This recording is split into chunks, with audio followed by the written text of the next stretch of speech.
Hey everybody, welcome back to our YouTube channel. Continue करते हैं हमारा इंडियन कॉन्ट्रैक्ट एक्ट का यूनिट 1 का डिस्कशन।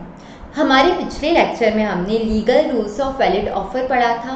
10 ऐसे लीगल रूल्स पढ़े थे जो कि एक वैलिड ऑफर के अंदर प्रेजेंट होने चाहिए। उसके बाद में हमने invitation to offer and offer के बीच में डिफरेंस भी पढ़ा था। आगे हम कंटिन्यू करने जा रहे हैं एक्सेप्टेंस। एक्सेप्टेंस कब वैलिड एक्सेप्टेंस मानी जाएगी। जिस तरीके से हमने legal rules of valid offer पढ़े थे उसी तरीके से हम legal rules of valid acceptance भी पढ़ने वाले हैं। प्रॉमिस की डेफिनेशन पढ़ी थी हमने। क्या डेफिनेशन पढ़ी थी? When the person to whom proposal is made signifies his assent thereto, proposal is said to be accepted and proposal when accepted becomes a promise। यानी कि जिस पर्सन को ऑफर दिया गया है, प्रपोजल दिया गया है, जब वो अपनी एसेंट उस ऑफर पर दे देता है तो क्या माना जाता है? प्रपोजल ऐसा मान लिया जाता है कि एक्सेप्ट हो गया है। और जब प्रपोजल एक्सेप्ट हो जाता है तो वो क्या बन जाता है? वो बन जाता है प्रॉमिस। तो यहाँ पर ये जो एक्सेप्टेंस दी गई है, यहाँ पर ये जो एसेंट दी गई है, ये जो एक्सेप्टेंस है, इसे वैलिड एक्सेप्टेंस कब माना जाएगा? जिस तरीके से हमने legal rules of valid offer पढ़े थे कि ऑफर जो है वो कम्युनिकेट होना चाहिए, ठीक है। ऑफर जो है वो क्या होना चाहिए? डेफिनेट होना चाहिए, सर्टेन होना चाहिए, वेग नहीं होना चाहिए। उसी तरीके से एक्सेप्टेंस के हमारे पास कुछ रूल्स हैं। वो सारे रूल्स एक वैलिड एक्सेप्टेंस में होने चाहिए, यानी कि वो सारे रूल्स उस वैलिड एक्सेप्टेंस को सेटिस्फाई करने चाहिए सो दैट वो एक वैलिड एक्सेप्टेंस मानी जाए। तो आज हम ये पढ़ने वाले हैं कि कौन कौन से लीगल रूल्स हैं एक वैलिड एक्सेप्टेंस के। शुरू करते हैं हमारा ये डिस्कशन। पहला, acceptance can be given only by the person to whom offer is made. कुछ पढ़ा पढ़ा सा लग रहा है, कुछ सुना सुना सा लग रहा है। क्यों सुना हुआ लग रहा है? क्योंकि हमने ऊपर पढ़ा था legal rules of valid offer में कि offer can be accepted by the person to whom it is made, यानी कि ऑफर को सिर्फ वही पर्सन एक्सेप्ट कर सकता है जिससे ऑफर दिया गया है, कोई और उसे एक्सेप्ट नहीं कर सकता है। तो एक्सेप्टेंस में भी वही बात लिखी गई है कि एक्सेप्टेंस वही पर्सन दे सकता है जिससे ऑफर दिया गया है, कोई और पर्सन एक्सेप्टेंस नहीं दे सकता है।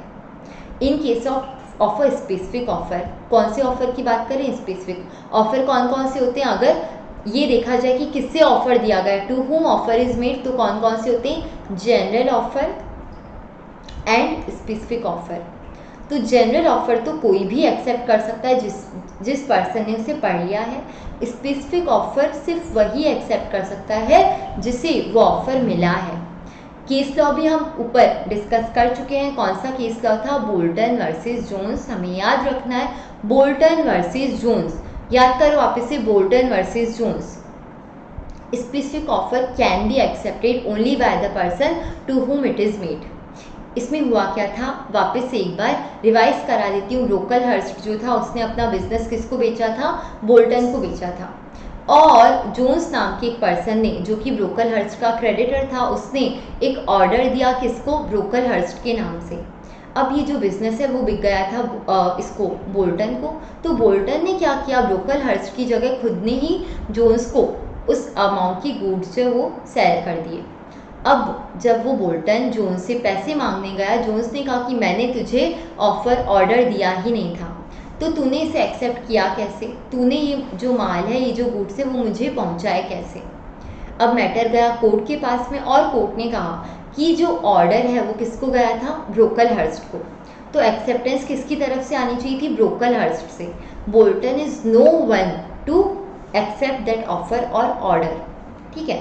तो यहाँ पर ये जो इन दोनों के बीच में कोई कॉन्ट्रैक्ट बना ही नहीं है। बोल्टन एंड जोन्स के बीच में कोई कॉन्ट्रैक्ट जो एग्जिस्टेंस में नहीं आया। क्यों? क्योंकि ना ऑफर था ना एक्सेप्टेंस थी। ऑफर किसको था? ब्रोकलहर्स्ट को, ना ही बोल्टन को। तो यहाँ पर जो जोन्स है वो केस जीत गया। क्यों? क्योंकि उसने कोई ऑफर दिया ही नहीं था बोल्टन को।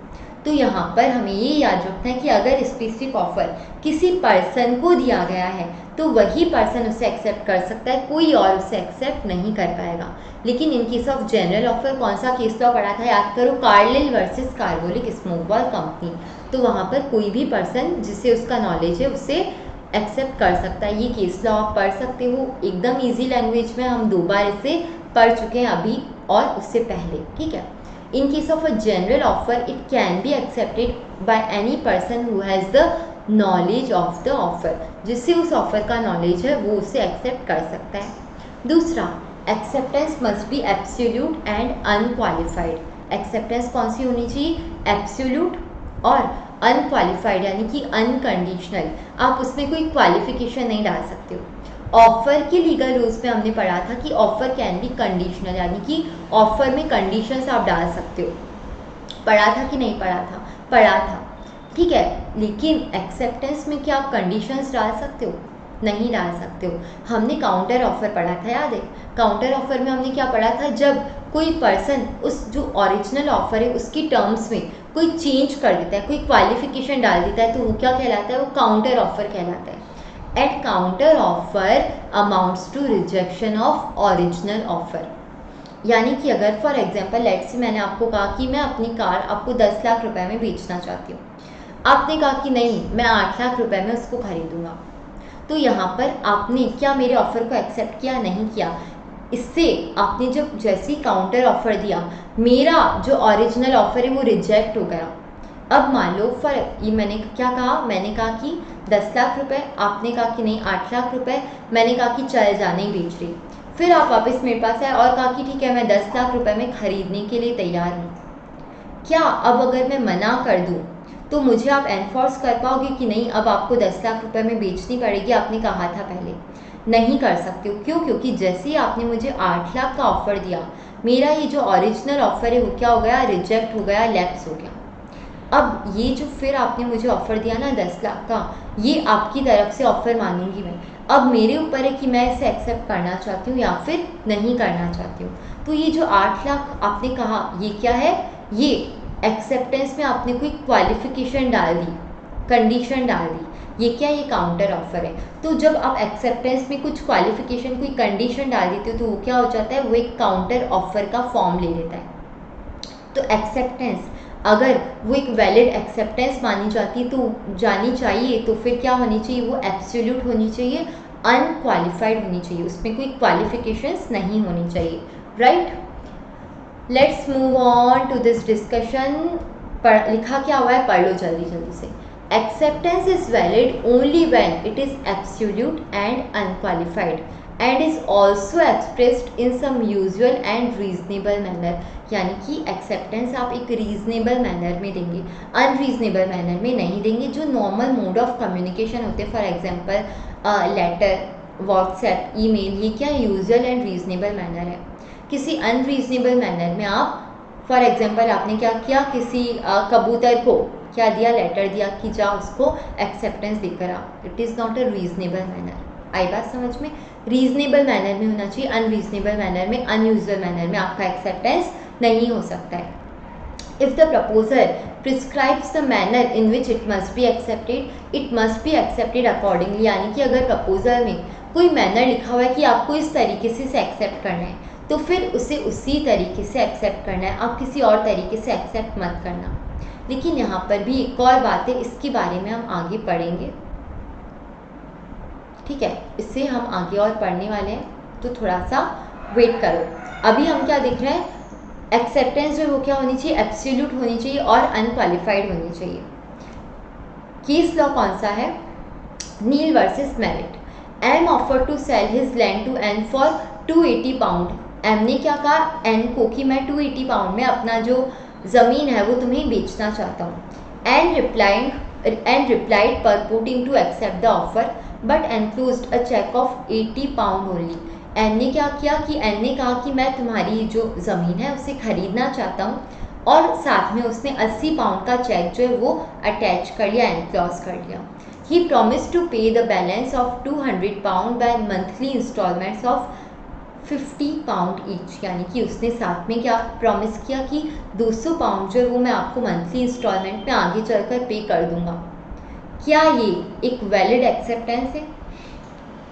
नहीं है। क्यों नहीं है? क्योंकि यहाँ पर 280 पाउंड की बात की गई है, ये नहीं बात की गई थी कि तुम्हें लोन पर मैं क्या करने वाला हूँ, ज़मीन बेचना चाहता हूँ। आई बात समझ में? आप अपनी मर्जी से कंडीशंस मत इंसर्ट करो कि मैं अपने हिसाब से, आपने डिसाइड कर लिया कि 50-50 पाउंड करके बाकी का अमाउंट दे दूंगा, अभी 80 पाउंड का डाउन पेमेंट दे रहा हूँ। क्या आप ऐसा कर सकते हो? आप फॉर एग्जाम्पल आप एप्पल स्टोर पर एप्पल का फ़ोन खरीदने गए, आईफोन, ठीक है, और वहाँ पर आपने फ़ोन लिया, देखा, और फिर आपने क्या किया, आपने अपनी मर्जी से कह दिया कि यार 1.5 लाख रुपए का फ़ोन है, 10,000 रुपये मैं आपको डाउन पेमेंट कर रहा हूँ, बाकी के 1,40,000 बाकी की 14 इंस्टॉलमेंट्स में आपको दे दूंगा 10 करके, ठीक है। तो क्या आप ऐसा कर पाओगे? वहाँ पर कंडीशंस अगर इंस्टॉलमेंट की है तो आप उस अकॉर्डिंग जो ऑफ़र है उससे एक्सेप्ट करोगे। वहाँ पर जो लिखा गया है उन टर्म्स एंड कंडीशन के अकॉर्डिंग आप इंस्टॉलमेंट पर उसे ले सकते हो। लेकिन क्या अपने अकॉर्डिंग ही अपनी मर्जी से कुछ भी इंस्टॉलमेंट्स आप प्रिस्क्राइब कर लोगे कि मैं इस तरीके से पे करूँगा, ऐसे करूँगा, चलो मैं लेके जा रहा हूँ अब ये फ़ोन? नहीं कर सकते हो। क्यों? क्योंकि यहाँ पर आप अपनी कंडीशंस इंसर्ट नहीं कर सकते हो। बात समझ में आ रही है? यहाँ पर इसने किया क्या है, यहाँ पर 50 पाउंड के इंस्टॉलमेंट में पे करने का प्रॉमिस किया है, जो कि क्वालिफाइड एक्सेप्टेंस से काउंटर ऑफर है। इससे क्या होगा? इससे ओरिजिनल ऑफर रिजेक्ट हो गया। It was held that and could not enforce his acceptance because it was not an unqualified one. दूसरा case law, Union of India versus Bahulai AIR। AIR मतलब क्या होता है? All India reporter, all India ranker नहीं होता है, क्या होता है? All India reporter. लगे हाथों ये भी देख लेते हैं कि ये क्यों लिखा रहता है। ऑल इंडिया रिपोर्टर क्या है? फॉर एग्जाम्पल आपने पब्लिकेशन हाउस देखी होंगी जिनकी अलग अलग बुक्स होती है, सहानी पब्लिकेशन, एस चांद पब्लिकेशन, ठीक है, ये पब्लिशिंग हाउस है। उसी तरीके से ये भी क्या होते हैं? पब्लिशिंग हाउस होते हैं। All India reporter is a publishing house जो कि इंडिया में जितने भी केस होते हैं, जितने भी सुप्रीम कोर्ट या फिर हाई कोर्ट, इनके जो भी केस लॉ होते हैं वो ये पब्लिश करता है, ठीक है। तो ये जो AIR है वो क्या है? All India reporter. 1968 हर साल की इनकी एक पब्लिकेशन आती है। तो फॉर एग्जांपल अभी 2023 चल रहा है तो 2023 की इनकी एक पब्लिकेशन आएगी। तो 1968 की पब्लिकेशन है। बॉम्बे हाई कोर्ट का ये केस है 294, पेज नंबर 294 पर आपको ये केस लॉ मिल जाएगा। तो अगर आप ऑल इंडिया रिपोर्टर की पब्लिकेशन खरीदोगे 1968 साल की, ठीक है, उसमें बॉम्बे का ये डिसीजन है और 294 पेज नंबर पर आपको ये पर्टिकुलर केस लॉ एकदम डिटेल में मिल जाएगा। तो ये होता है हमारा किसी भी केस लॉ का साइटेशन, जो कि जनरली कभी कभी मिल जाता है, कभी कभी नहीं भी मिलता है आपको पढ़ने में। तो ये पर्टिकुलर इस तरीके से लिखा जाता है साइटेशन। यूनियन ऑफ इंडिया ने क्या किया था? केस किया था। ये क्या है? प्लेंटिफ है, ठीक है, जिसने केस किया था। ये क्या है? डिफेंडेंट है, जो कि अपने को बचा रहा था, डिफेंड कर रहा था केस को। ऑल इंडिया रिपोर्टर का पब्लिकेशन में आपको ये केस लॉ मिल जाएगा। 1968 साल का ये जो केस लॉ है, ठीक है। उसके अलावा बॉम्बे हाई कोर्ट का डिसीजन है, 294 पेज नंबर है, ठीक है। इस तरीके से किसी केस लॉ को के साइटेशन को पढ़ा जाता है। अब यहाँ पर हुआ क्या था? A offers to sell his house to B for ₹1 lakh. A ने क्या कहा बी को कि 1 लाख रुपए में मैं अपना जो घर है तुम्हें बेचना चाहता हूँ। B replied that I can pay 80,000 for it. B ने क्या कहा? मैं 80,000 पे कर सकता हूँ। The offer of A is rejected by B as the acceptance is not unqualified. जैसे इसने 80,000 कहा ना, ये जो ऑफर है खत्म, टाटा बाय बाय, ठीक है। However B changes his mind and is prepare to pay ₹1 lakh. फिर उसको लगा कि यार नहीं, 80,000 में बेच नहीं रहा है, 1 लाख ही मैं इसको बोल देता हूँ। अब उसने जब 1 लाख कहा, क्या ए लायबल है उसे 1 लाख रुपए में ये जो घर है वो बेचने के लिए? नहीं है। जैसे ही आपने क्वालिफाइड एक्सेप्टेंस दी, आपका ओरिजिनल ऑफर रिजेक्ट हो गया, ठीक है। आपने ये माना जाएगा कि ओरिजिनल ऑफर को रिजेक्ट कर लिया, वो खत्म हो जाएगा, लैप्स हो जाएगा। अब आपने ये जो ऑफर दिया है ये क्या है? ये काउंटर ऑफर है। अब एक ही ऊपर है कि वो 1 लाख रुपए में अपना घर बेचना चाहता है या फिर नहीं बेचना चाहता है, लेकिन आप उसे फोर्स नहीं कर पाओगे। This is also treated as counter offer and it is only up to A whether to accept it और नॉट। बात समझ में आई? तो ये हुआ हमारा सेकंड केस लॉ। दोनों के दोनों ठीक है, चाहो तो याद कर सकते हो, चाहो तो ना भी करो, ठीक है। एज सच केस लॉ को, इस वाले को याद करना इंपॉर्टेंट नहीं है। दूसरा रूल हमने क्या पढ़ा? Acceptance must be absolute and unqualified acceptance जो है उसमें आप कोई क्वालिफिकेशन, कोई टर्म्स एंड कंडीशन अपनी हिसाब से नहीं डाल सकते हो, और अगर आपने ऐसा किया तो उससे क्या हो जाएगा, ओरिजिनल ऑफर रिजेक्ट हो जाएगा। और अब अगर आपने दूसरा ऑफर दिया भी तो सामने वाले के ऊपर है कि वो उसे एक्सेप्ट करता है या फिर नहीं करता है। तो ये हुआ हमारा दूसरा legal rule of valid acceptance. Third rule, acceptance must be communicated, यानी कि एक्सेप्टेंस जो है वो कम्युनिकेट होना ज़रूरी है। जिस तरीके से ऑफर का कम्युनिकेट होना ज़रूरी है, ऑफर जो है ऑफरी को मिलना ज़रूरी है, उसे पता होना ज़रूरी है, उसी तरीके से एक्सेप्टेंस का भी कम्युनिकेट होना ज़रूरी है। अब जल्दी जल्दी याद करके बताओ कि ऑफर मस्ट बी कम्युनिकेटेड, ठीक है, उसमें हमने केस लॉ कौन सा पढ़ा था? सोचो, जल्दी जल्दी सोचो, कौन सा केस लॉ पढ़ा था हमने? याद आ रहा है कुछ? लालमन शुक्ला वर्सेस गौरी दत्त। अगर नहीं याद आ रहा है तो प्लीज़ जो पढ़ रहे हैं उसको रिवाइज करते जाओ, नहीं तो सारा ऊपर से जाएगा, कुछ मतलब नहीं रह जाएगा। तो जो केस लॉ है उससे अगर आप याद करते हो तो एक अच्छा इंप्रेशन क्रिएट होता है, यानी कि जब आप लिखोगे एग्जाम में, आप लिखोगे कि legal rules of valid offer ये हैं, उसमें फिर आप ये केस लॉ जब कोट करोगे तो काफ़ी ज़्यादा अच्छा इंप्रेशन जाता है। आगे जो आप क्वेश्चन आंसर करोगे उन पे एक पॉजिटिव इम्पैक्ट रहता है कि यार इसको केस लॉ भी याद है, ठीक है। तो ये केस लॉ याद रखो, जिस तरीके से ऑफर कम्युनिकेट होना चाहिए उसी तरीके से एक्सेप्टेंस भी कम्युनिकेट होना चाहिए, अदरवाइज उसे एक्सेप्टेंस नहीं माना जाएगा, उसे वैलिड एक्सेप्टेंस नहीं माना जाएगा। बात समझ में आ रही है? इसका मतलब क्या हुआ देखो, further when a proposal is accepted the offeree must have the knowledge of the offer made to him. If he does not have knowledge there can be no acceptance. The acceptance must relate specifically to the offer made, then only it can materialize into a contract। यानी कि जब proposal accept किया जाता है, offeree को क्या पता होना चाहिए, ऑफर का पता होना चाहिए, और जब एक्सेप्टेंस कम्युनिकेट किया जा रहा है तो सामने वाले को एक्सेप्टेंस जानी चाहिए। अगर एक्सेप्टेंस कम्युनिकेट ही नहीं हुई है तो वो एक्सेप्टेंस नहीं मानी जाएगी। अब वापस से आ गया हमारे पास में case law, Brogden versus Metropolitan Railway Company. क्या है? ब्रॉडगन वर्सेस ब्रॉडगन बोल रही हूँ, Brogden versus Metropolitan Railway Company. इसमें हुआ क्या था? इसमें हुआ ये था कि ये जो था ब्रॉडगन, ये क्या था? ये कोल सप्लायर था। क्या था? कोल सप्लायर, कोयले की सप्लाई करता था। अब यहाँ पर हुआ क्या, इन्होंने एक ड्राफ्ट अग्रीमेंट, ठीक है, किसको भेजा था? इस रेलवे कंपनी को, इसके मैनेजर को, ठीक है, ठीक है। फॉर एग्जांपल इसने कहा कि मैं कोल बेचना चाहता हूँ, फॉर एग्जांपल लेट से 50K, 50,000 में आपको कोल बिक जाएगा, ठीक है। अब इस रेलवे कंपनी का जो मैनेजर था उसने क्या किया, इस ड्राफ्ट, ये जो अग्रीमेंट इसने भेजा ना, जो लेटर, उस पर अपनी साइन की और साइन करके ड्रॉअर में रख दिया कि इसको मैं भेजूंगा, और फिर भेजना ही भूल गया, ठीक है। तो यहाँ पर क्या एक्सेप्टेंस कम्युनिकेट हुई है? नहीं हुई है। तो क्या कॉन्ट्रैक्ट जो है वो मटेरियलाइज हुआ है? क्या कॉन्ट्रैक्ट पिक्चर में आया है? नहीं आया है। अगर आपको कोई ऑफर मिला, आपने उस पर एक्सेप्टेड ऐसा लिख लिया और फिर आगे भेजा ही नहीं, तो क्या ये मान लिया जाएगा कि आपने एक्सेप्टेंस दे दी है?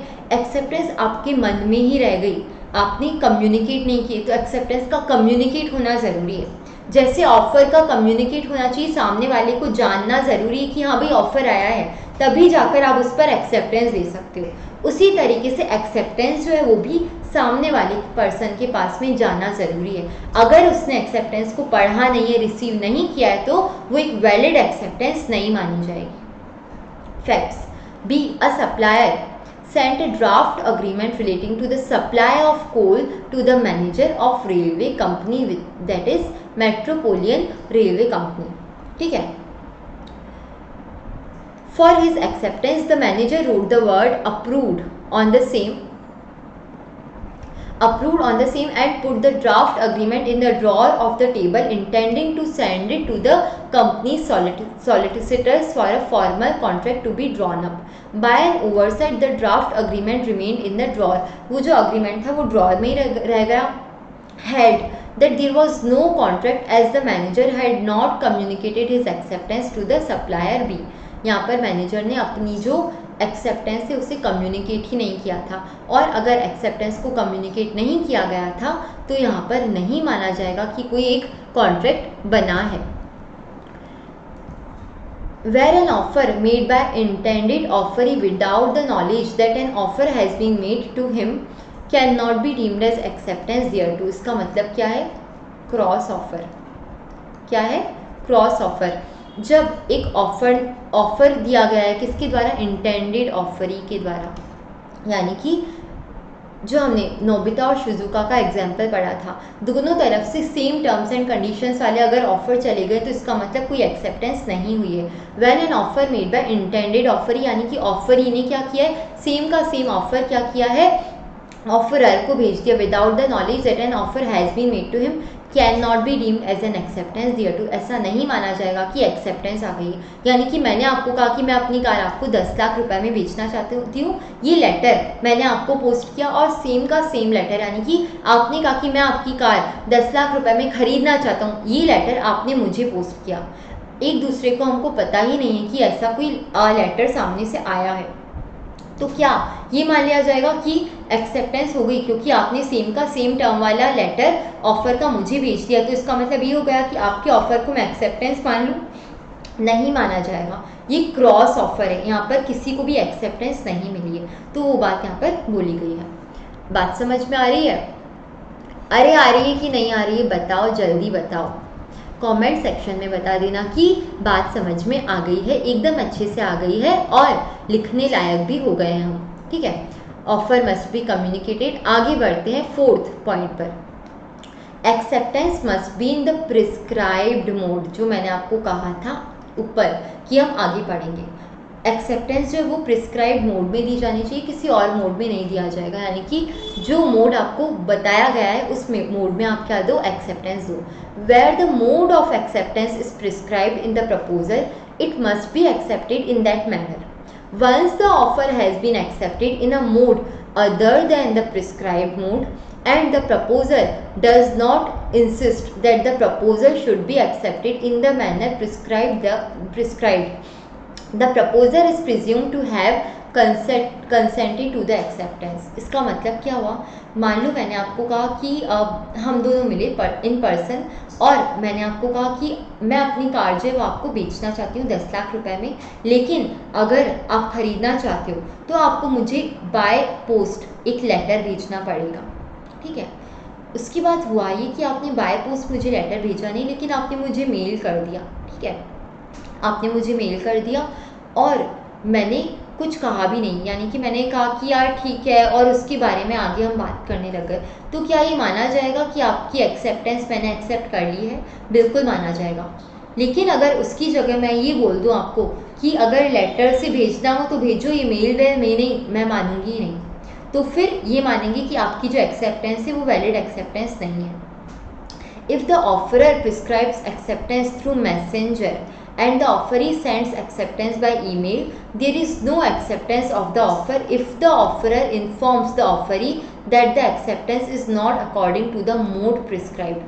But if offerer fails to do so, it will be presumed that he has accepted the acceptance and a valid contract will arise. यानी कि अगर आपने मुझे मेल किया और मैंने आपको कुछ नहीं कहा, मैंने कहा कि यार ठीक है, मैं सोचा ठीक है, मैंने आपको कहा ही नहीं कि ये एक्सेप्टेंस में माननी ही नहीं वाली हूँ, तो फिर ऐसे में आपकी जो एक्सेप्टेंस है ये मान लिया जाएगा कि मैंने उसे एक्सेप्ट कर लिया है और एक वैलिड कॉन्ट्रैक्ट जो है वो पिक्चर में आ जाएगा. बात समझ गई? बढ़ते आगे 5th टाइम. आपका जो एक्सेप्टेंस है वो कब दिया जाना चाहिए? Within a reasonable period of time. Acceptance must be given within the specified time limit if any, and if no time is stipulated, acceptance must be given within the reasonable time and before the offer lapses. यानी कि अगर मान लो मैंने आपको कहा है कि आप अगर मेरी कार खरीदना चाहते हो तो 1 महीने के अंदर अंदर मुझे जवाब दे देना, ठीक है। तो 1 महीने के अंदर अंदर आप मुझे अगर जवाब दे देते हो तो ठीक है, 1 महीना ख़त्म होती मेरा ऑफ़र क्या हो जाएगा, लैप्स हो जाएगा। बात समझ में? दूसरी चीज़, अगर मैंने कोई टाइम स्पेसिफाई नहीं किया, कुछ भी टाइम स्पेसिफाई नहीं किया, बस मैंने आपको कहा कि मेरी कार खरीदनी है तो 10 लाख रुपए में खरीदने के लिए आप आ सकते हो, आप मुझे बता सकते हो, ठीक है। अब मान लो 6 महीने बाद, 1 साल बाद आप मेरे पास है कि आपने कहा था ना 10 लाख रुपए में कार बेचोगे, अभी मुझे कार बेच दो और आपको बेचनी पड़ेगी। क्या मैं आपको बेचने के लिए बाउंड हूँ? नहीं हूँ, क्योंकि अगर मैंने कोई टाइम स्पेसिफाई नहीं किया है तो with in a reasonable period of time, एक रीजनेबल पीरियड ऑफ टाइम के अंदर अंदर आपको क्या करना पड़ेगा, एक्सेप्टेंस देनी पड़ेगी। अगर आपने एक रीजनेबल पीरियड ऑफ टाइम में एक्सेप्टेंस नहीं दी तो फिर उसे वैलिड एक्सेप्टेंस नहीं माना जाएगा। और उसके अलावा मान लो तीसरी चीज़, मैंने आपको कहा कि मैं अपनी कार बेचना चाहती हूँ और मैंने आपको साथ में ये भी कहा कि मेरा ये ऑफ़र आपके लिए 6 महीने तक क्या है, ओपन है, 6 मंथ, ठीक है। अब मान लो मुझे 10 दिन में, ठीक है, 10 दिन में कोई और अच्छा ग्राहक मिल गया, मुझे 11 लाख रुपए में कोई कार, मेरी कार खरीदने वाला मिल गया, ठीक है, और मैंने उसे बेच दी। क्या मैं ऐसा कर सकती हूँ? बिल्कुल कर सकती हूँ। क्या आप मुझे बाइंड कर सकते हो कि नहीं, आपने कहा था 6 महीने तक ये ऑफर खुला हुआ है, 6 महीने तक आपको वेट करना पड़ेगा? नहीं।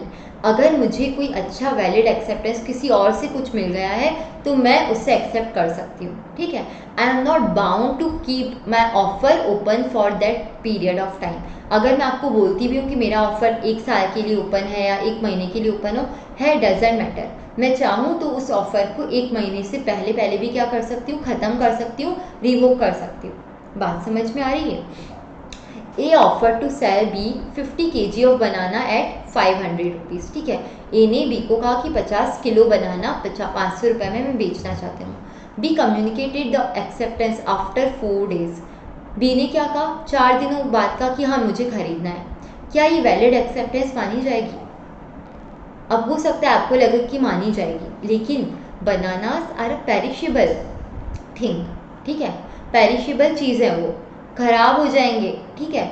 अगर कोई ऐसी चीज़ होती है जिसे रखा जा सकता है, जिसे स्टोर किया जा सकता है, फिर भी उसके लिए रीज़नेबल टाइम मान सकते थे, 1 महीना होगा, 2 महीना होगा। लेकिन ये जो फूड आइटम्स हैं या फिर जो फ्रूट्स होते हैं, वो अगर इतने जल्दी ख़राब होने वाले, पेरिशेबल नेचर के, तो फिर उस केस में आपका जो रीज़नेबल पीरियड ऑफ टाइम क्या होगा, 1 दिन भी हो सकता है कि रीज़नेबल पीरियड ऑफ टाइम हो, या फिर कुछ घंटों के बीच बीच में आपको क्या करना पड़ेगा, उसे एक्सेप्टेंस देना पड़ेगा रीजनेबल पीरियड ऑफ टाइम में।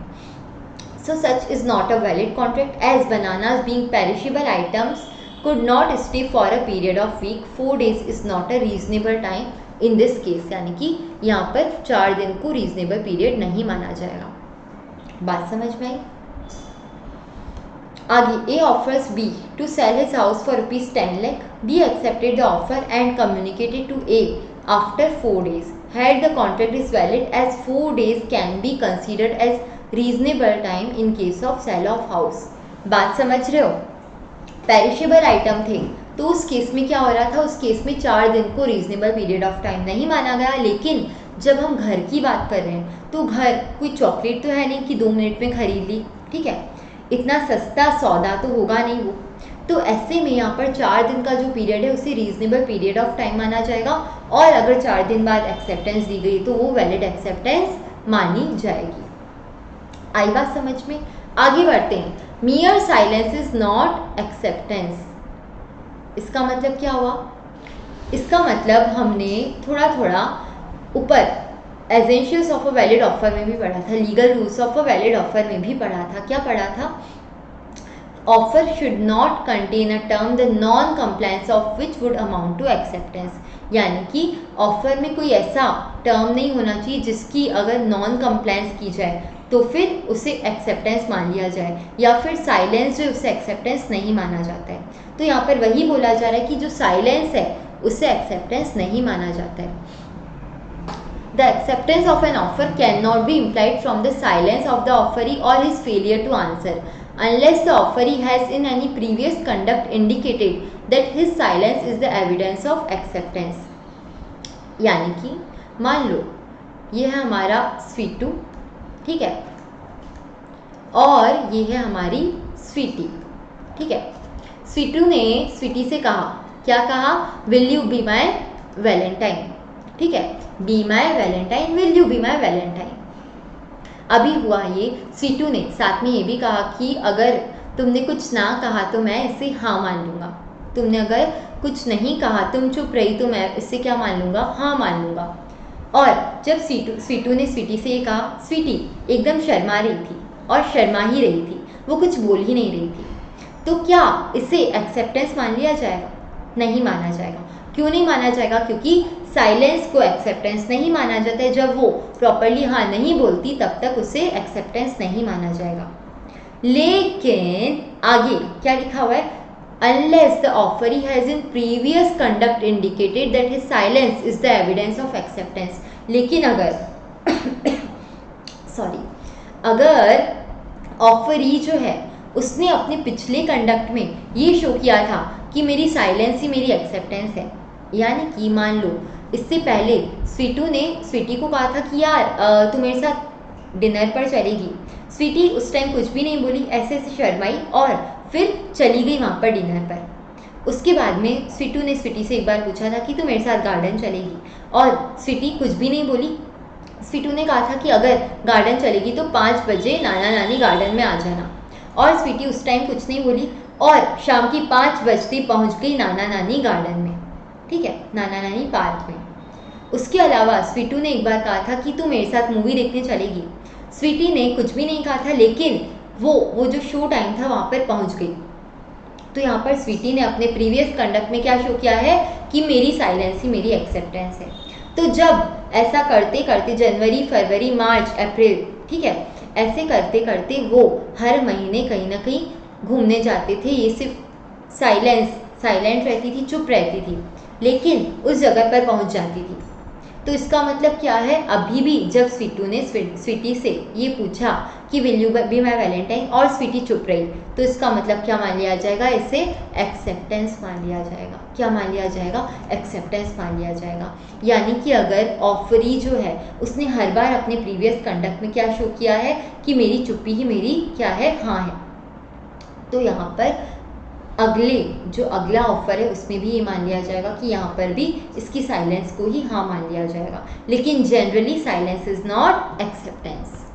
यहाँ पर अगेन केस लॉ आ गया हमारे पास, कौन सा, फेल्टहाउस वर्सेस बिंडले। फेल्टहाउस वर्सेस बिंडले, इससे पहले हमने कौन सा केस लॉ पढ़ा है, Brogden versus Metropolitan Railway company. किसके लिए हमने पढ़ा था, acceptance must be communicated, acceptance must be communicated, Brockden versus Metropolitan Railway Company, acceptance must be communicated, इसका केस लॉ कौन सा है, Brogden versus Metropolitan Railway Company. Metropolitan है, मेट्रोपोलियन, ठीक है, एक ही बात है। फैक्ट्स ऑफ द केस क्या है, एफ, ये जो फेल्टहाउस है, एक इसने केस किया था किसके ऊपर, बिंडले के ऊपर, बी के ऊपर, ठीक है। एफ, अंकल ऑफर्ड, सुनो पहले एक काम करते हैं, मैं ऐसे ही बता देती हूँ फिर इसको पढ़ लेंगे। इसमें हुआ क्या था, ये जो फेल्टहाउस है ये अंकल जी थे, ठीक है, चाचा जी, ये कौन थे, चाचा जी। चाचा जी ने भतीजे को कहा कि भतीजे तुम्हारे पास में बहुत सारे हॉर्स हैं, ठीक है, बहुत सारे हॉर्स हैं तुम्हारे पास में, इनमें से एक हॉर्स जो है वो मैं तुमसे 30 पाउंड के लिए खरीदना चाहता हूँ, ठीक है। अगर तूने मुझे कोई रिप्लाई नहीं किया, ठीक है, तू मुझे अगर कोई रिप्लाई करके नहीं बताता है तो मैं मान लूँगा कि तूने ये मुझे बेचने के लिए हाँ बोल दिया है, ठीक है। मान लो एक वाइट हॉर्स था, वाइट कलर का हॉर्स, फैट हाउस को अंकल जी को, चाचा जी को बहुत पसंद था। चाचा जी ने कहा कि वो जो सफ़ेद घोड़ा है वो मैं खरीदूंगा तुझसे 30 पाउंड में, ठीक है। और अगर तूने कोई रिप्लाई नहीं किया तो मैं ये मान लूँगा कि ये जो हॉर्स है वो तू मुझे बेच रहा है। अब हुआ ये कि ये जो नेफ्यू था इसके पास में बहुत सारे हॉर्स थे, ठीक है, और इसने एक ऑक्शन अरेंज की थी उन सारे घोड़ों को बेचने के लिए। अब इस लड़के ने मन में तो सोचा था कि मैं चाचा जी को ये वाइट वाला हॉर्स बेचूंगा, ठीक है। अब हुआ ये कि इसने जो जिस ऑक्शनियर को बुलाया था ऑक्शन कंडक्ट कराने के लिए, उसने बहुत से सारे के सारे हॉर्स को बेच दिया, इस वाइट हॉर्स को भी बेच दिया। ठीक है, समझ में आ रही है बात? वापस से एक बार रिपीट कर देती हूँ। फेल्टहाउस जो है वो चाचा जी हैं। चाचा जी ने भतीजे को कहा कि तेरे पास इतने सारे घोड़े हैं, उनमें से वाइट वाला घोड़ा जो है वो मैं तुझसे 30 पाउंड में खरीदूंगा। अगर तेरा कोई रिप्लाई नहीं आया तो मैं मानूंगा कि तेरी हाँ है। ठीक है, अब हुआ ये कि जो भतीजा है उसने एक ऑक्शन अरेंज की अपने सारे घोड़ों को बेचने के लिए, लेकिन वाइट हॉर्स उसने सोचा था कि ये चाचा जी को देना है, तो उसने वो अलग रखने की सोचा, या फिर ऑक्शनियर को बोल दिया कि इसको नहीं बेचना है, बाकी सारे बेचने हैं। अब हुआ ये कि वो जो ऑक्शनियर आया उसने क्या किया, उसने भूल से सारे के सारे हॉर्स को बेच दिया, इंक्लूडिंग दिस वाइट हॉर्स। ठीक है, अब यहाँ पर ये जो फेल्टहाउस है उसने उस ऑक्शनियर, ये जो बिंडली है ये क्या है, ऑक्शनियर है, उसके ऊपर केस कर लिया कि तूने मेरी प्रॉपर्टी को, वाइट हॉर्स मेरी प्रॉपर्टी थी और मेरी प्रॉपर्टी को कन्वर्ट कैसे कर लिया, यानी कि तूने इसको बेचकर पैसे कैसे ला दिए, तो तेरा कोई भी राइट नहीं था इस वाइट हॉर्स को बेचने का। बिंडली ने कहा कि तेरी प्रॉपर्टी है कहाँ, तेरी प्रॉपर्टी ये है ही नहीं, ये प्रॉपर्टी तो किसकी थी, तेरे भतीजे की थी। मैटर गया कोर्ट के पास में। कोर्ट ने देखा कि क्या ये वाइट हॉर्स इस फेल्टहाउस को, चाचा जी को बिक चुके थे या फिर नहीं बिक चुका था। तो यहाँ पर देखा गया कि यहाँ पर कोई एक्सेप्टेंस तो आई नहीं थी। चाचा जी ने ऑफर तो दिया लेकिन भतीजे ने एक्सेप्टेंस दी क्या, नहीं दी। तो क्या यहाँ पर एक कॉन्ट्रैक्ट माना जाएगा, नहीं माना जाएगा। तो ये नहीं माना जाएगा कि ये जो वाइट हॉर्स है ये फेल्टहाउस का था, चाचा जी को का था, और चाचा जी जो है फेल्टहाउस जी वो केस हार गए। बात समझ में आ रही? अब पढ़ो इसको। अंकल एफ, ठीक है, offer to buy his nephew's horse for pound 30 pounds, saying if I hear no more about it, I shall consider the horse mine at 30 pound, यानी कि मैं मान लूंगा कि 30 पाउंड में ये मेरा हो गया है। The nephew did not reply to F at all. nephew जो है भतीजे ने रिप्लाई कुछ किया नहीं। He told his auctioneer B, है ना, बिंडले को इसने क्या कहा, to keep the particular horse out of sale of his farm stock as he intended to reserve it for his uncle. इसने क्या कहा कि यार सारे घोड़े बेच देना, लेकिन ये जो हॉर्स है ना इसको अलग रख देना, ये चाचा जी को देना है। By mistake the auctioneer sold the horse, auctioneer ने उसे भी भूल से बेच दिया। F sued him for conversion of his property. Had F could not succeed as his nephew had not communicated the acceptance to him. जो भतीजा है उसने कोई एक्सेप्टेंस कम्युनिकेट नहीं किया था, तो ये वैलिड एक्सेप्टेंस नहीं माना जाएगा। साइलेंस को एक्सेप्टेंस नहीं माना जाता है। लास्ट, एक्सेप्टेंस बाय कंडक्ट और इम्प्लाइड एक्सेप्टेंस। जिस तरीके से ऑफर इम्प्लाइड हो सकता है वैसे ही एक्सेप्टेंस भी क्या हो सकती है, इम्प्लाइड भी हो सकती है।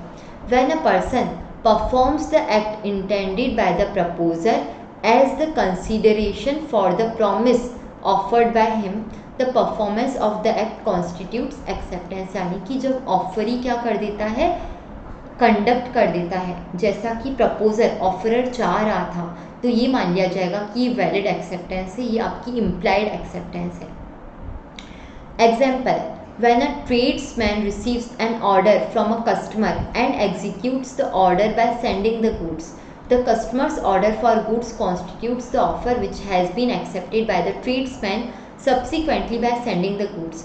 It is a case of acceptance by conduct. बहुत सारी जगहों पर हो सकता है, आपके यहाँ भी होता है क्या, होता हो तो बता देना, होता ही होगा वैसे, है ना। क्या होता है कि काफ़ी सारी ग्रोसरी शॉप होती है, हमारे जो फैमिली रिलेटिव होते हैं या काफ़ी ज़्यादा नोन होते हैं वो ग्रोसर्स, ठीक है, तो वहाँ पर क्या होता है, हम उनको व्हाट्सएप पर सारे के सारे जो हमको गुड्स चाहिए, जो भी हमको सामान चाहिए, जो भी आइटम्स चाहिए, उनकी लिस्ट हम भेज देते हैं व्हाट्सएप पे, ठीक है। अब वो उस पर ना ओके भेजते हैं, कुछ भी नहीं भेजते हैं, उनको पता रहता है कि ये सामान इसको चाहिए, तो वो डायरेक्ट डिलीवरी देते हैं घर पर आकर। तो ये क्या है, ये एक इम्प्लाइड एक्सेप्टेंस है, एक्सेप्टेंस बाय कंडक्ट है। आपकी मम्मी ने या पापा ने या आपने क्या किया, व्हाट्सएप पर उसको आइटम्स की लिस्ट भेजी और उसने क्या किया, उसने डायरेक्टली डिलीवर कर दिया, तो ये क्या, ये इम्प्लाइड एक्सेप्टेंस है। बात समझ में आ रही है? उसके अलावा when a cobbler sits with a brush and polish and a person giving his shoes for polishing constitutes as acceptance by conduct. एक पर्सन ने क्या किया, कॉबलर था, बैठा हुआ है, वो क्या इनविटेशन टू ऑफर है। एक पर्सन ने उसके सामने लाकर शूज़ रखे, ये क्या है, ऑफर है। और कॉबलर जब उसे पॉलिश करना शुरू करता है तो ये क्या बन जाता है, ये इम्प्लाइड एक्सेप्टेंस बन जाता है, एक्सेप्टेंस बाय कंडक्ट बन जाता है। इसका मतलब क्या है, आपने अपनी कंडक्ट के थ्रू उससे एक्सेप्टेंस दे दिए, अपनी इम्प्लाइड एक्सेप्टेंस दी। तो ज़रूरी नहीं है कि एक्सेप्टेंस हमेशा बोलकर हो, लिखकर हो, ये इम्प्लाइड भी हो सकती है। बात समझ में? तो यहाँ हो जाते हैं हमारे legal rules of a valid acceptance कि कौन कौन से एलिमेंट्स एक एक्सेप्टेंस में होनी चाहिए या फिर एक वैलिड एक्सेप्टेंस किस नेचर की हो सकती है। चलो अब जल्दी जल्दी से एसेंशियल्स ऑफ वैलिड ऑफर जो हमने पहले पढ़ा था और अभी जो legal rules of valid acceptance पढ़ा है उन्हें रिवाइज कर लेते हैं। ठीक है, let me open the revision 5 for you. ये काफ़ी ज़्यादा क्रिस्प क्लियर रिवीजन नोट्स हैं, लास्ट डे रिवीजन हैं। It will be handy for you for your last day revision. एक दिन पहले एग्जाम के आप इसको यूज़ कर सकते हैं। डिस्क्रिप्शन बॉक्स में आपको लिंक मिल जाएगा इन्हें डाउनलोड करने का। एसेंशियल्स ऑफ वैलिड ऑफर हमने कौन कौन से 10 एसेंशियल पढ़े थे। पहला, capable of creating legal relation, capacity होनी चाहिए कि वो क्या कर पाए, लीगल रिलेशन को क्रिएट कर पाए। सोशल इन्विटेशन जो होते हैं, सोशल अग्रीमेंट या सोशल जो ऑफर्स होते हैं वो एक वैलिड ऑफर नहीं माने जाते। उसके अलावा सर्टेन होना चाहिए, डेफिनेट होना चाहिए, वेग नहीं होना चाहिए। तीसरा, it must be communicated to the offeree, communicate होना ज़रूरी है, अदरवाइज एक्सेप्टेंस नहीं मानी जाएगी। Lalman Shukla versus Gauri Dutt. Fourth, it must be made with a view to obtaining the assent of the other party, यानी कि सामने वाले की एसेंट लेने की इंटेंशन से आपका ऑफर होना चाहिए। ऑफर में भी conditional but acceptance can not be conditional. Offer should not contain a term the non compliance of which would amount to acceptance. Offer में कोई ऐसा टर्म नहीं होना चाहिए जिसका अगर नॉन कंप्लायंस किया जाए तो उससे ही एक्सेप्टेंस मान लिया जाए। ऑफर में भी इधर जनरल और स्पेसिफिक, आपका जो ऑफर है वो जनरल हो सकता है, स्पेसिफिक भी हो सकता है।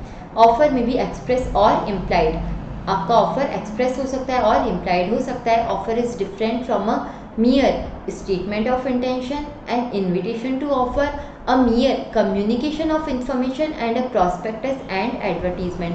offer इन सबसे अलग है, ये सब हमने पढ़ लिया था। उसके अलावा a statement of price is not an offer, Harvey versus facie. A statement of price is not an offer, जहाँ पर बम्पर हॉल पेन का सिर्फ प्राइस बताया गया था 900 पाउंड, राइट, 900 पाउंड जो प्राइस बताया गया था उससे ऑफर नहीं माना जाएगा। एसेंशियल्स ऑफ वैलिड एक्सेप्टेंस में हमने 7 लीगल रूल्स पढ़े। कौन कौन से? पहला, acceptance can be given only by the person to whom offer is made.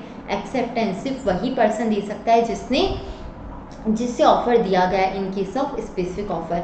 लेकिन अगर जनरल ऑफर है, Carlill versus Carbolic smoke ball Company, तो फिर कोई भी एक्सेप्टेंस दे सकता है। Acceptance must be absolute and unqualified, acceptance में आप कोई भी क्वालिफिकेशन नहीं डाल सकते हो। Acceptance must be communicated, Brogden versus Metropolitan Railway Company. Acceptance must be in prescribe mode, अगर कोई मोड प्रिस्क्राइब किया गया है तो उसमें आपको एक्सेप्टेंस देना रहेगा। Acceptance must be given within the specified time, यानी कि आपका जो एक्सेप्टेंस है वो कब दिया जाएगा, स्पेसिफाइड पीरियड ऑफ टाइम में। उसके अलावा mere silence is not acceptance, Felthouse versus Bindley, and acceptance may be by conduct और इम्प्लाइड एक्सेप्टेंस। एक्सेप्टेंस जो वो क्या हो सकती है, इम्प्लाइड एक्सेप्टेंस हो सकती है। यहाँ हमारे ये जो 2 मेन टॉपिक हैं वो फिनिश होते हैं। बढ़ते हैं हमारे आगे के डिस्कशन पर। Communication of offer and acceptance. हमने ऑफर एंड एक्सेप्टेंस दोनों में पढ़ा कि ऑफर जो है वो कम्युनिकेट होना चाहिए, एक्सेप्टेंस जो है वो कम्युनिकेट होना चाहिए। अब कम्युनिकेट का मतलब क्या है, कम्युनिकेट क्या माना जाएगा? मान लो मैंने आपको व्हाट्सएप पे एक्सेप्टेंस भेजा, आपने मुझे कहा कि आप मेरी अपनी जो कार है वो मुझे बेचना चाहते हैं, या फिर वही पुराना एग्जाम्पल लेते हैं, मैंने कहा कि मैं अपनी कार आपको बेचना चाहती हूँ 10 लाख रुपए में। आपने मुझे एक्सेप्टेंस दी, किससे? व्हाट्सएप के थ्रू। और मेरा जो व्हाट्सएप है वो क्या था, अनइंस्टॉल किया हुआ था मैंने नंबर ही चेंज कर दिया था या फिर व्हाट्सएप अनइंस्टॉल कर दिया था। I was having a social media detox, ठीक है, मैं सारे सोशल मीडियाज़ को बंद करके बैठी थी, मैं देख ही नहीं रही थी कि क्या व्हाट्सएप चल रहा है, क्या इंस्टा चल रहा है, कुछ भी नहीं, ठीक है। अभी आपने जो एक्सेप्टेंस दिया है वो मेरे पास पहुंचा है, मेरे व्हाट्सएप नंबर पर ऐसा लग रहा है कि पहुंचा है, लेकिन क्या मैंने उसे पढ़ा है? नहीं पढ़ा है। तो क्या इसे एक एक्सेप्टेंस माना जाएगा? ये माना जाएगा कि आपकी एक्सेप्टेंस मुझे कम्युनिकेट हुई है। या फिर दूसरा एग्जाम्पल, मान लो आपने लेटर से मुझे एक्सेप्टेंस भेजा, मेरे घर पर वो लेटर पहुंच गया, लेकिन मैंने उसे पढ़ा ही नहीं है, तो क्या ये माना जाएगा कि एक्सेप्टेंस मिल गया है, कॉन्ट्रैक्ट हो गया है? शायद हाँ या फिर नहीं। क्या होगा? कम्युनिकेट करने का मतलब है सामने वाले को नॉलेज होना चाहिए, नॉलेज का होना ज़रूरी है। अगर मैं आपको ऑफ़र दे रही हूँ, अगर आपके ऑफ़र घर पर पहुँच गया है लेकिन आपने उसे पढ़ा नहीं है, तो ये नहीं माना जाएगा कि आपको ऑफ़र मिला है। उसी तरीके से अगर मुझे एक्सेप्टेंस मिली है आपकी, तो अगर वो मेरे घर पर पहुंच गया है लेटर लेकिन मैंने उसे पढ़ा नहीं, तो ये नहीं माना जाएगा कि मुझे एक्सेप्टेंस मिली है। वाइल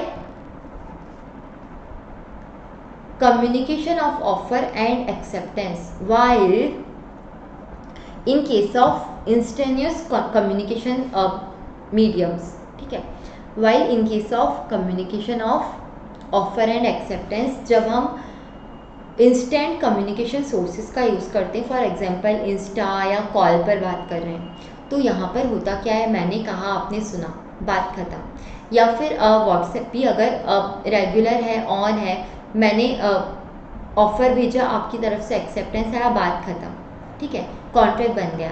लेकिन इन केस ऑफ बाय पोस्ट, ठीक है, जब पोस्ट हो रहा है, इन case of communication by post, it is difficult to decipher when communication has been completed. You cannot decipher, you cannot figure out very easily। और हमें एक रूल्स की ज़रूरत थी कि कब माना जाएगा कि कम्युनिकेशन कब हुआ है। तो यहाँ पर इसलिए इंडियन कॉन्ट्रैक्ट एक्ट में आपको रूल्स मिल गए कि कब माना जाएगा कि आपकी कम्युनिकेशन जो कंप्लीट हुई है। When the contracting parties are face to face, there is no problem of communication because there is instantaneous communication of offer and acceptance.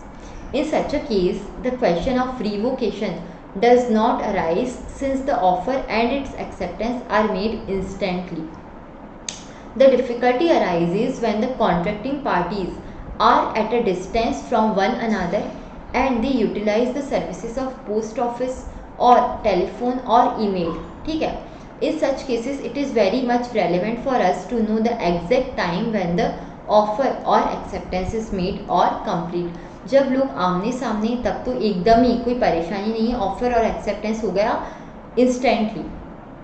Telephone में, फ़ोन में भी उतना ऐसा डिफ़िकल्टी नहीं है, सुन लिया सामने वाले ने, बात खत्म, एक्सेप्टेंस हो गया। लेकिन वहाँ पर अगर डेड कॉल्स हो गए या फिर ऐसा फ़ोन लाइन में कोई डिस्टर्बेंस है, तो वहाँ पर कोई परेशानी हो सकती है। और उसके अलावा ईमेल में भी हो सकता है कि स्पैम में रह गया मेल या फिर देखा ही नहीं, तो वो उस केस में हमें जानना ज़रूरी है कि कम्युनिकेशन कब कंप्लीट होगा। The Indian contract act gives a lot of importance to time element in deciding when the offer and acceptance is complete। पहला, communication of offer in terms of section 4 of that, आप चाहो तो section याद कर सकते हो। Communication of offer के लिए कौन सा सेक्शन है हमारे पास? सेक्शन 4।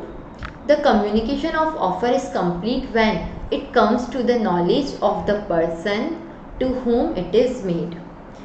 ऑफर का कम्युनिकेशन कब कंप्लीट होता है? जब जिस पर्सन को ऑफर दिया गया है उसने इसे पढ़ लिया है, जैसे ही उसके नॉलेज में आ गया तो ये मान लिया जाएगा कि ऑफर जो है वो कंप्लीट हो गया है, उसका कम्युनिकेशन क्या हो गया है? कंप्लीट हो गया है।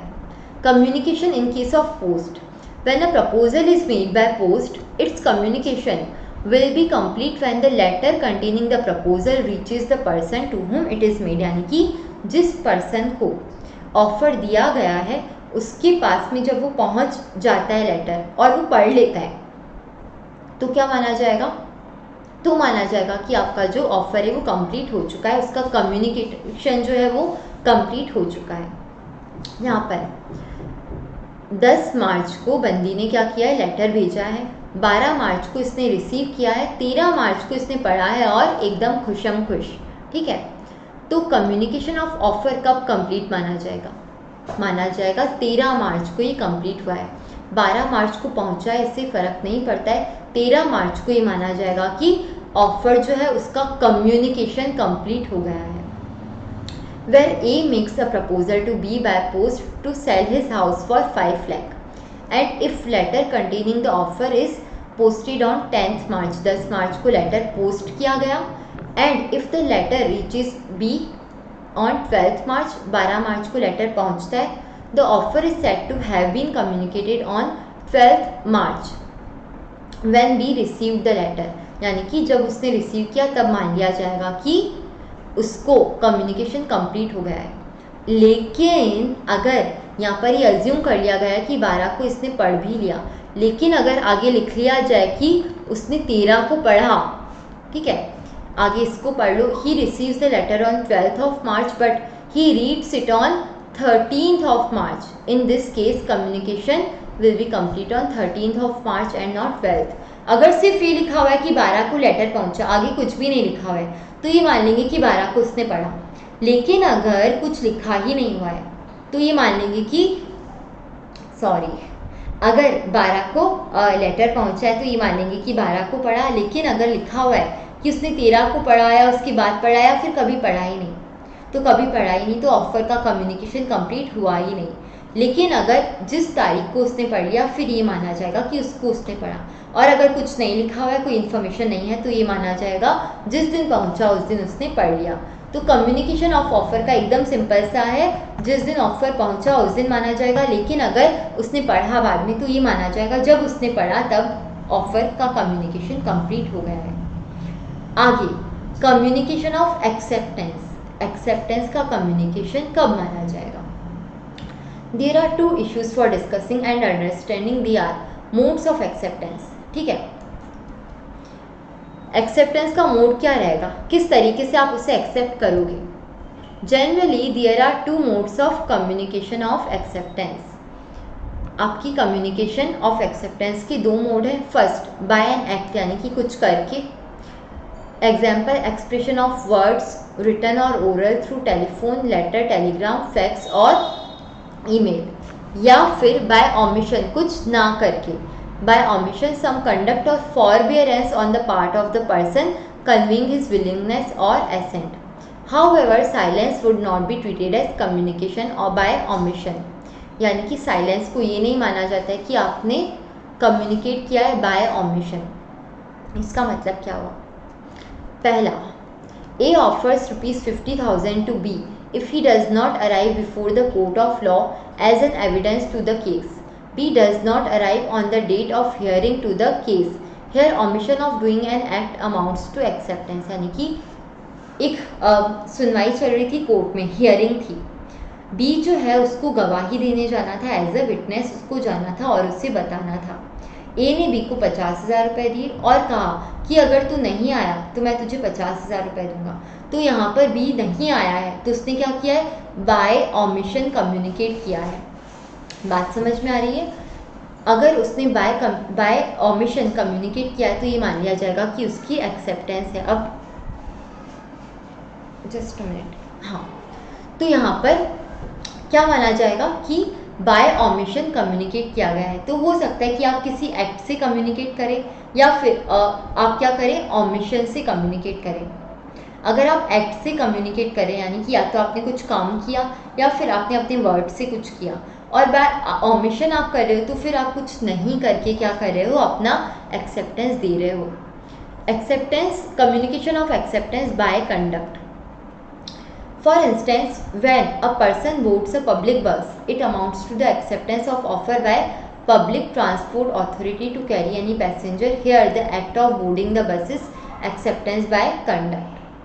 Further, a mere mental unilateral assent in one's own mind would not amount to communication, where a resolution passed by a bank to sell land to A remained uncommunicated to A. It was held that there was no communication and hence no contract. यहाँ पर क्या बोला जा रहा है, सिर्फ अपने दिमाग में कम्युनिकेशन आपने दे दी है, यानी कि आपने एक्सेप्टेंस दे दी है, तो ये नहीं माना जाएगा कि एक्सेप्टेंस है। इसका एक केस तो हम पहले भी पढ़ चुके हैं, ब्रॉडन वर्सेस मेट्रोपॉलिटन, ठीक है, रेलवे कंपनी। यानी कि अगर आपने जो एक्सेप्टेंस है उसे कम्युनिकेट ही नहीं किया है तो ये नहीं माना जाएगा कि आपका जो एक्सेप्टेंस है वो एक्सेप्टेंस है। बात समझ में आ रही है? एक्सेप्टेंस का कम्युनिकेट होना ज़रूरी, दिमाग में एक्सेप्टेंस देने से कुछ भी नहीं होता है। सॉरी, एग्जाम्पल कौन सा है, केस लॉ कौन सा है, सेंट्रल बैंक वर्सेस वेंकटेश और वेंकटेश, ठीक है, साउथ का नेम है सेंट्रल बैंक, येटुमल वर्सेस वेंकटेश। यहाँ पर हुआ क्या था, ये जो बैंक है उसने रिजोल्यूशन पास किया, एक डिसीजन पास किया कि हम ए को लैंड बेचेंगे, लेकिन वो ये जो डिसीजन है वो ए को कम्युनिकेट करना ही भूल गए। तो यहाँ पर ये नहीं माना जाएगा कि एक्सेप्टेंस हुई है, इसे कम्युनिकेट करना ज़रूरी था। अगर कम्युनिकेट नहीं हुआ है तो फिर ये नहीं माना जाएगा कि एक्सेप्टेंस दी गई है।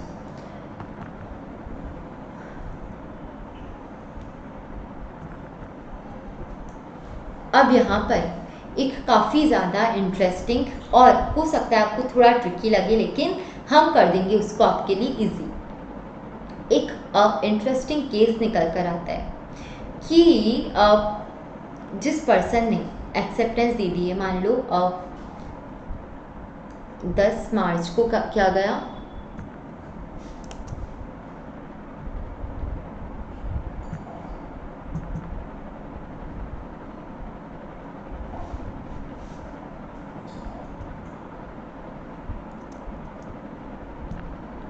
दस मार्च को क्या गया है, ऑफर गया है, ठीक है, ऑफर पोस्टेड। 13 मार्च को उसको पढ़ा गया, ठीक है, ऑफर रेड, ठीक है। तो ऑफर कब कम्युनिकेट हुआ, कंप्लीट कब हुआ, ऑफर का कम्युनिकेशन 13 मार्च को, ठीक है। अभी 15 मार्च को सामने वाले ने एक्सेप्टेंस पोस्ट किया है और ऑफरर ने 17 मार्च को क्या किया है, एक्सेप्टेंस को पढ़ा है या फिर रिसीव किया है, ठीक है।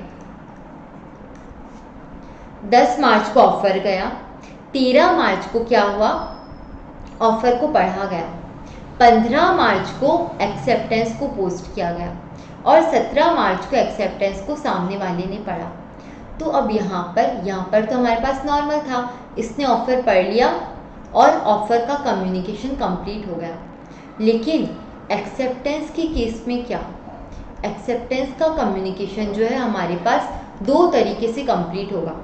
कैसे 2 तरीके से कंप्लीट होगा, 2 तरीके से ऐसे, जब 15 मार्च को इसने एक्सेप्टेंस भेजा तो ये मान लेंगे कि मान लो ए और बी के बीच में ट्रांजैक्शन चल रहा था, ए ने ऑफर भेजा था, बी ने एक्सेप्टेंस भेजा है। तो यहाँ पर बी ने 15 मार्च को एक्सेप्टेंस पोस्ट किया है, तो यहाँ पर एज अगेंस्ट ए, ठीक है, एज अगेंस्ट ए एक्सेप्टेंस का कम्युनिकेशन कंप्लीट कब माना जाएगा, कंप्लीट तब माना जाएगा 15 मार्च के दिन जब एक्सेप्टेंस को पोस्ट कर दिया गया है। यानी कि अगर ए ने बी के दिल में क्या किया, अरमान जगा दिए, ठीक है, और बी के दिमाग में आ गया कि अब मैं इस ऑफर को एक्सेप्ट करूँगा, ऐसा होगा वैसा होगा, ठीक है, और उसने एक्सेप्टेंस को पोस्ट कर दिया। एक बार अगर उसने एक्सेप्टेंस को पोस्ट कर दिया, उसके बाद में ए जो है वो इस ऑफर को रिवोक नहीं कर सकता है, कैंसिल नहीं कर सकता है। यानी कि ए ने ऑफर भेजा, ठीक है, बी ने ऑफर पढ़ा और उसके बाद में बी ने क्या किया, एक्सेप्टेंस को पोस्ट किया। अब ए को लग रहा है कि यार नहीं, मैंने गलत ऑफ़र दे दिया, मुझे इसको ऑफ़र नहीं देना था, मुझे ऐसा नहीं करना चाहिए था, मुझे इस ऑफ़र को कैंसिल करना पड़ेगा। ए कब तक अपने ऑफ़र को कैंसिल कर सकता है? तो ए 15 मार्च से पहले पहले अपने ऑफ़र को क्या कर सकता है, कैंसिल कर सकता है। ए चाहे तो 14 मार्च तक उसको बोल सकता है कि मेरा ऑफ़र कैंसिल मान, मेरा ऑफ़र मैं रिवोक कर रहा हूँ, कैंसिल कर रहा हूँ। लेकिन एक बार बी ने अगर अपनी एक्सेप्टेंस भेज दी, अगर एक बार आपने बी के मन में अरमान जगा दी, तो फिर उसको आप तोड़ नहीं पाओगे। अब आप मना नहीं कर पाओगे, अपने ऑफ़र को रिवोक नहीं कर पाओगे। तो एज अगेंस्ट द प्रपोजर या फिर एज अगेंस्ट द ऑफरर, जिसने ऑफर दिया है, उसके अगेंस्ट में एक्सेप्टेंस कब कंप्लीट मानी जाती है, जब सामने वाले ने अपना जो लेटर है वो पोस्ट कर दिया है। जैसे ही उसने लेटर पोस्ट किया, मान लिया जाएगा कि ऑफर एक्सेप्टेंस जो वो कंप्लीट हो चुका है। लेकिन आगे एक और भी तो सिचुएशन बनती है। मान लो बी ने जो है उसने एक्सेप्टेंस का लेटर पोस्ट किया और फिर उसको मन में लगा कि यार मैंने गलत इंसान को एक्सेप्टेंस दे दी, मुझे ऐसा नहीं करना चाहिए था, मैं इसको रिवोक करना चाहता हूँ। क्या बी ऐसा कर सकता है? बिल्कुल कर सकता है। कब तक कर सकता है? जब तक कि ये जो लेटर है एक्सेप्टेंस का, ये इससे पहुँचे नहीं, यानी कि 17 मार्च से पहले पहले बी अपनी एक्सेप्टेंस को रिवोक कर सकता है। यानी कि अगर 16 तक चाहे तो बी क्या कर सकता है कि यार मैंने तुझे एक्सेप्टेंस का जो लेटर भेजा है उसे वैलिड मत मानना, मैं उस एक्सेप्टेंस को रिवोक कर रहा हूँ, कैंसिल कर रहा हूँ, मुझे तुझे एक्सेप्टेंस नहीं देनी। तो बी जो है as against the acceptor, as against B acceptance कब कंप्लीट मानी जाएगी, जब ये जो लेटर है वो पहुँच जाता है किसको, ऑफरर को या फिर प्रपोजर को। एक बार इस चीज़ को पढ़ो। Proposer becomes bound by the contract the moment acceptor has posted the letter of acceptance। जैसे ही इसने अपना एक्सेप्टेंस का लेटर पोस्ट कर दिया, ये मान लिया जाएगा कि अब कॉन्ट्रैक्ट उसकी तरफ से हो गया है। यानी कि ए जो है ऑफरर, वो अपने ऑफर को अब रिवोक नहीं कर पाएगा, ऐसा मान लिया जाएगा कि ए जो है इस कॉन्ट्रैक्ट से बाउंड है। But it is necessary that the letter is correctly addressed, adequately stamped and duly posted. In such an event, the loss of letter in transit, wrong delivery, non-delivery will not affect the validity of the contract। यानी कि मान लो B ने एकदम सही से letter post किया, लेकिन अगर उसको पहुंचा ही नहीं तो ए जो है तो भी उस लेटर से बाउंड होगा। यानी कि इसने पढ़ा ही नहीं अभी तक, उसको रिसीव नहीं हुआ है, ठीक है, उससे पहले पहले ए इससे बाउंड हो जाएगा। ए जो है वो इस पर मना नहीं कर सकता है। आई बात समझ में? आगे, acceptor will be bound by his acceptance only when the letter of acceptance has reached the proposer. अब एक बार एक्सेप्टर ने प्रपोजर के मन में अरमान जगा दी कि यार इसने एक्सेप्टेंस दे दी है, ठीक है, तो इसके बाद में ऑफरी जो है, एक्सेप्टर जो है, वो इस पर मना नहीं कर पाएगा। So it is crucial in this case that the letter reaches the proposer. If there is no delivery of the letter, the acceptance could be treated as having been completed from the view point of proposer but not from the view point of acceptor. बात समझ में आई? तो ये होता है हमारा communication of offer and acceptance के बारे में बात। आगे पढ़ते हैं। इन terms of section 4 of the act it is complete, ठीक है। एक्सेप्टेंस कब कंप्लीट मानी जाती है? As against the proposer when it is put in the course of transmission to him so as to be out of the power of the acceptor to withdraw the same. यानी कि एक बार अगर acceptor ने letter post कर दिया तो मान लिया जाएगा कि एज अगेंस्ट द प्रपोजर क्या हो गया है, एक्सेप्टेंस कंप्लीट हो गई है। अब ये जो प्रपोजर है ये इसको रिवोक नहीं कर पाएगा, अपने ऑफर को रिवोक नहीं कर पाएगा।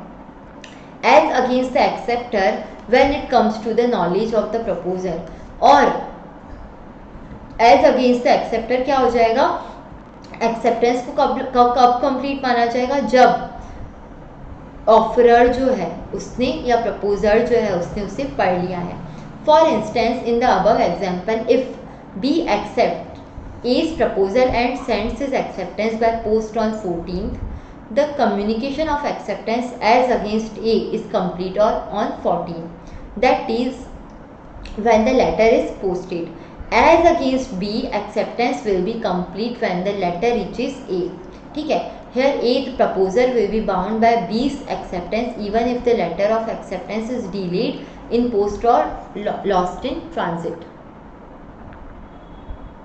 Acceptance over telephone or telex or fax. When an offer is made of instantaneous communication like telex, telephone, fax or through email, the contract is only complete when the acceptance is received by the offeree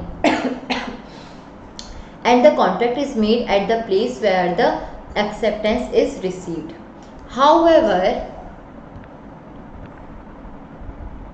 in case of call drops or disturbance in the line, there may be not be a valid contract, यानी कि अगर phone line में disturbance है तो फिर ये माना जाएगा कि कॉन्ट्रैक्ट जो एक वैलिड कॉन्ट्रैक्ट नहीं है क्योंकि सामने वाले ने सुना ही नहीं है। लेकिन अगर आप टेलीफोन पर या मेल पर डायरेक्टली कम्युनिकेशन जा रहा है, सामने वाले ने देख लिया है, पढ़ लिया है, तो ये मान लिया जाएगा कि आपका कम्युनिकेशन जो है वो कंप्लीट हो चुका है। बात समझ में आई? तो ये होता है हमारा communication of offer and acceptance complete. बात समझ में आ रही है? ऑफर कब कंप्लीट माना जाता है? जब सामने वाले ने, ऑफर ही ने पढ़ लिया है। एक्सेप्टेंस कब कंप्लीट माना जाता है? दो हमारे पास सिनेरियोस हैं या फिर दो केसेस में, ठीक है। Acceptance as against the proposer कब माना जाएगा? कंप्लीट जब when the letter is posted in the course of transmission so as to be out of the power of the offeree to withdraw the same, यानी कि एक बार अगर offeree ने या फिर एक्सेप्टर ने क्या किया है, अपना लेटर ऑफ एक्सेप्टेंस पोस्ट कर दिया, उसके बाद में ये जो ए है, जो ऑफरर है, वो मुकर नहीं सकता है। और अगर एक बार एक्सेप्टेंस उस सामने वाले के हाथ आ गया, उसने उसको नॉलेज में आ गया, तो उसके बाद में ये जो एक्सेप्टर है वो मुकर नहीं सकता है। आपको मैं इसका एक प्रॉपर डायग्राम और प्रोवाइड कर दूंगी सो दैट आपको रिटेन करने में इजी रहेगा। तो ये होता है हमारा communication of offer and acceptance complete. बढ़ते हैं आगे और देखते हैं एक छोटा सा डिस्कशन कम्युनिकेशन ऑफ परफॉर्मेंस पर।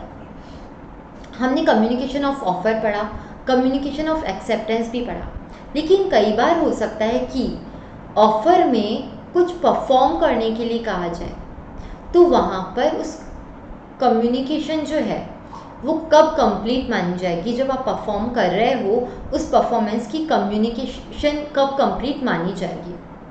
देखते हैं आगे, ठीक है। एक बार इस कंटेंट को पढ़ते हैं। We have already discussed that in terms of section 4 of the act, communication of proposal is complete when it comes to the knowledge of the person to whom it is meant। ठीक है, communication कब complete मानी जाती है offer की? जब जिस offeree है उसे नॉलेज में आ जाता है ऑफर, तो क्या माना जाता है? कम्युनिकेशन कंप्लीट हुई है। As regard acceptance of the proposal, the same would be viewed from two angles. These are first from the view point of proposer and the other from the view point of acceptor, यानी कि जो आपकी acceptance है वो दो angle से देखी जाती है, from the point of view of proposer and from the point of view of acceptor. From the point of view of proposer कब कंप्लीट मानी जाती है? When the acceptance is put into a course of transmission when it would be out of the power of the acceptor, यानी कि जब वो acceptor की power से ही बाहर चला जाए, वो उसने एक बार पोस्ट कर दिया, उसके बाद वो उसको वापस बुला नहीं सकता है, ठीक है। From the viewpoint of acceptor, it would be complete when it comes to the knowledge of the proposer. At times, offeree may be required to communicate the performance or act by way of acceptance. If the offer includes a term that a mere performance will constitute acceptance, in such case, mere performance shall be sufficient. Otherwise, it is not enough if the offeree merely performs the act but he should also communicate his performance, यानी कि अगर offer की terms में लिखा हुआ है कि आपको परफॉर्म करना है कुछ, तो हो सकता है कि आप सिर्फ परफॉर्म करो और काम चल जाए। लेकिन अगर उसमें लिखा हुआ है कि सिर्फ परफॉर्म करने से काम नहीं चलेगा, आपको उसे भी कम्युनिकेट करना पड़ेगा, तो फिर ऐसे में आपको क्या करना पड़ेगा? उसे कम्युनिकेट करना पड़ेगा। The position was clearly explain in famous case of Carlill versus Carbolic smoke ball Company, जहाँ पर उसे क्या करना था, कार्बोलिक स्मोक बॉल कंपनी के केस में कार्लेल ने उन स्मोक बॉल को क्या किया, परचेज किया, फिर उन्हें यूज़ किया और फिर आगे बताया कि मुझे पैसे दो क्योंकि मुझे इन्फ्लुएंजा हो गया है। तो यहाँ पर उसने जो परफॉर्म किया उस समय उसे बताने की ज़रूरत नहीं थी, लेकिन बाद में जब उसे इन्फ्लुएंजा हो गया तब वो जो अमाउंट है वो क्लेम कर सकती थी। The court in the process laid down the following 3 important principles. पहला, an offer to be capable of acceptance must contain a definite promise by the offerer that he would be bound provided that the terms specified by him are accepted.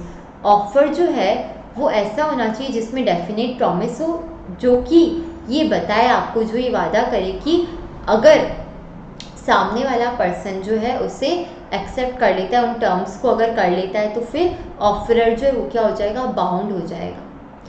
that he would be bound provided the terms specified by him are accepted, यानी कि सामने वाला अगर terms को fulfil कर लेता है तो ऑफरर क्या हो जाएगा, बाउंड हो जाएगा। दूसरा, offer may be made either to a particular person और to public at large. Offer जो है वो या तो एक पर्टिकुलर पर्सन को दिया जा सकता है या फिर जनरल पब्लिक एट लार्ज को ऑफर दिया जा सकता है। तीसरा, if an offer is made in terms of a promise in return for an act, the performance of that act even without any communication thereof is to be treated as acceptance of the offer. इसका मतलब क्या हुआ, अगर आपने offer दिया है और offer क्या दिया है, offer is made in the form of a promise in return for an act. कार्लेल वाले में प्रॉमिस क्या था कि आपको 100 पाउंड दिए जाएंगे। कब दिए जाएंगे, अगर स्मोक बॉल को यूज़ करने के बाद भी आपको इन्फ्लुएंजा हो गया तो अगर आपने ऑफर में कोई प्रॉमिस किया है कि हम ऐसा करेंगे अगर आपने ऐसा किया तो the performance of that act, यानी कि जब कार्लेल ने क्या किया, उन स्मोक बॉल को परचेज किया और यूज़ किया even without any communication thereof, Carlill ने जब उन स्मोक बॉल को परचेज किया, यूज़ किया, तब उसे बताने की ज़रूरत नहीं थी, कंपनी को बताने की ज़रूरत नहीं थी कि देख देख मैं तेरा प्रोडक्ट ले रही हूँ, परचेज कर रही हूँ, यूज़ करूँगी, अगर इन्फ्लुएंजा हो गया तो तुझे वापस पैसे देने पड़ेंगे। नहीं, आपने उसको एक्सेप्ट किया, आपने उसे यूज़ किया, यही काफ़ी है, इतना सफिशिएंट है, ठीक है। So the performance of that act even without any communication thereof is to be treated as acceptance of the offer. क्या मान लिया जाएगा कि आपने ऑफर को एक्सेप्ट कर लिया है। तो एकदम छोटा सा डिस्कशन था कि जब आपको परफॉर्मेंस करना पड़ रहा है, कुछ परफॉर्म करना पड़ रहा है, तो फिर आप क्या कर सकते हो, उसे परफॉर्म कर सकते हो विदाउट इवन कम्युनिकेटिंग कि मैं इसे परफॉर्म कर रही हूँ, अगर सामने वाले ने कोई प्रॉमिस किया है तो यहाँ हो जाता है आपका कम्युनिकेशन ऑफ परफॉर्मेंस कंप्लीट।